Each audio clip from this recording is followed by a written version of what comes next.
But before you start watching this stories, make sure you like, comment scary story and subscribe to my channel so you don't have to miss out on any new videos. It started as a joke. At exactly 2:17 a.m., my phone would light up with messages from my friends. Did you hear that? Bro, tell it to stop. Why is it calling my name? I had no idea what they were talking about. They said a voice was whispering through their phones, soft, calm, familiar. It always said their name first, then one sentence. I can see you. I laughed it off, thought they were messing with me. We were always messing around online, trying to scare each other. Until the screenshots started coming in. Voice recordings, call logs, messages sent from their own numbers, messages they swore they never typed. Still, nothing ever happened to me. No calls, no whispers, no messages. I was the only one. A week later, the first person disappeared. No goodbye, no post, no explanation, just gone. Then another, and another. Everyone who heard the voice vanished within 3 days. Everyone except me. I stopped sleeping. Every night I stayed awake, staring at my phone, waiting for 2:17 a.m. to come, waiting for the screen to light up, waiting to finally hear what everyone else had heard. But the silence was worse. Friends stopped texting, group chats went dead, news articles started popping up about missing teens, missing adults, missing people with no connection, except one thing. Every single one had mentioned strange phone activity before they vanished. One night, curiosity got the better of me.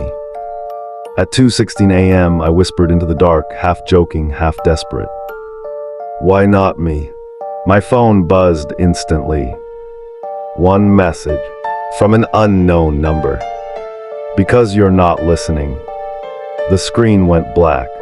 The room felt colder, heavy, like the air itself was pressing down on my chest. Then I heard it. Not from my phone. From behind me. The voice didn't come from my phone. It came from behind me. I've been talking to you the whole time. My body froze, every muscle locked in place. I could feel my heartbeat in my throat, loud enough that I was sure it would give me away. Slowly, I turned around. Nothing. The room looked normal, too normal. My bed, my desk, my door slightly open. But the air felt thick, like I was breathing through water. My phone vibrated again. The screen lit up on its own. The camera was on. It showed my room from behind me. I was sitting on the bed, hunched over, staring at my phone. But behind me stood something else. Tall, dark, its shape flickered like bad signal. Its face was blurred, as if my phone refused to focus on it, but I could see its mouth moving. Another message appeared. Everyone else needed a device. The thing leaned closer to the camera. But you never did.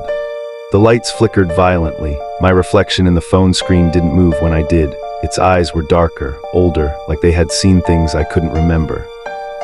Suddenly memories surfaced, whispers when I was a kid, calling my name when no one was home, talking to myself at night, or so I thought. Maybe I wasn't talking to myself. Maybe I was answering. The voice didn't fade when I closed my eyes. It grew clearer.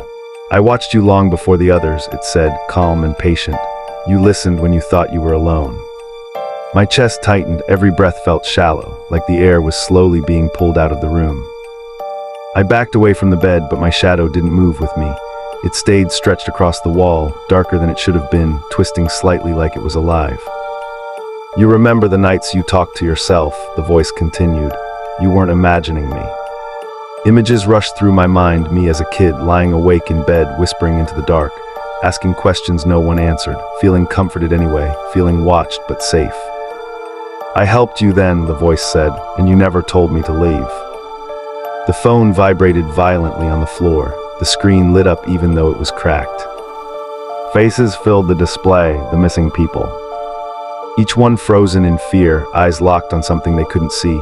I felt their panic like it was my own, their confusion, their final realization that they were listening to something that wasn't human.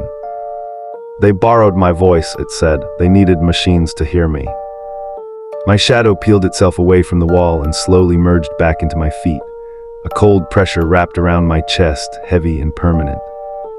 "You didn't need anything," the voice whispered. "You made space for me." I dropped to my knees, hands shaking. "What happens to me?" I asked. There was a pause. "Nothing new," it replied. "You continue." The room darkened as if the walls were closing in. The whisper was no longer outside my head. It was inside my thoughts, inside my breath, inside every quiet moment I'd ever known. "I don't take lives," the voice said. "I move through them." And that's when I understood. I was never chosen. I was prepared. Morning came, but it didn't feel real. The sun rose, cars passed, people talked, yet everything felt distant, like I was standing behind a thin wall separating me from the world. Sounds echoed too long, colors looked dull. Even my own footsteps didn't feel like they belonged to me. I checked my phone. No missed calls. No notifications. For a moment I felt relief. Then the screen lit up on its own. A single message appeared from an unknown number. "You hear me clearly now." My hands trembled as I dropped the phone, but the voice didn't come from it.